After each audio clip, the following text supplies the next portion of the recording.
คำว่าพอบ่อาจเปรียบได้กับคำใดคำนี้ยิ่งใหญ่ความหมายเกินจะบรรยายเป็นคำเว้าสั้นๆแต่มีความหมายจากใจสื่อความหมายเป็นตัวแทนของความเมตตาห้อยดวงใจร่วมกันในความปราณี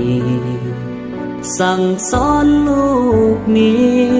ให้เป็นคนดีของสังคมมีจิตใจเม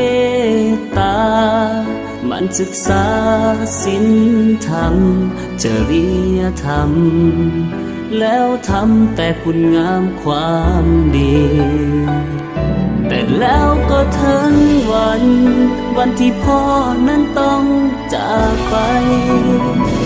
น้อมส่งด้วยใจให้พ่อไปสู่สวรรค์ก่อนที่พ่อจะจากลาพ่อยังย้ำเป็นครั้งสุดท้ายก่อนจะจากไปให้เจ้าให้ดีทำดีคุณของพ่อนั้นเปรียบดังภูเขากาคุณของมารดาเปรียบเหมือนดังฟ้ากับดินพระคุณล้นพ้นยิ่งใหญ่บ่อาจทดแทนหมดสิ้นศาสนามีจริงขอเป็นลูกพ่อตลอดไป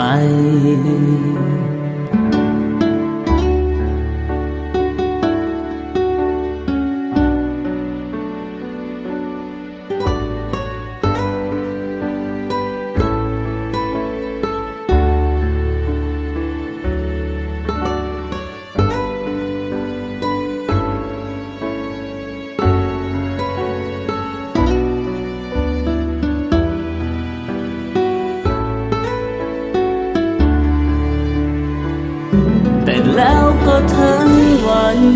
วันที่พ่อนั้นต้องจากไปน้อมส่งด้วยใจให้พ่อไปสู่สวรรค์ก่อนที่พ่อจะจากลา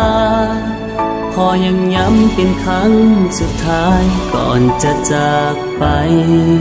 ให้เจ้าให้ดีทำดีศาสนามีจริงขอเป็นลูกพ่อทุกศาสตร์ไป